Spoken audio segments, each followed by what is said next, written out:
अमेरिकेच्या 2 खासदारांनी पाकिस्तानला दहशतवादी राष्ट्र घोषित करण्यासाठी अमेरिकेच्या प्रतिनिधी सभेमध्ये विधेयक मांडलेले. अमेरिकन सिनेटच्या दहशतवाद विरोधी समितीचे प्रमुख काँग्रेसमन टेड पो आणि त्यांचे सहकारी दाना रहरबाकर यांनी हे विधेयक प्रतिनिधी सभेमध्ये सादर केले.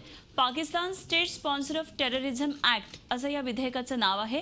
पाकिस्तान विश्वासघातकी राष्ट्र असून इस्लामाबादनं नेहमीच अमेरिकेच्या शत्रूंना मदत करत आलेला आहे. ओसामा बिन लादेनपासून हक्कानी नेटवर्क पर्यंत सगळ्याच दहशतवाद्यांच्या अड्ड्यांना पाकमध्ये संरक्षण मिळते. शिवाय त्याचे सबळ पुरावे देखील आहेत. त्यामुळे पाकिस्तान हा दहशतवाद विरोधी लढाईतला अमेरिकेचा मित्रराष्ट्र आहे हा दावा खोटा आहे असं टेड पो यांचं म्हणणं आहे.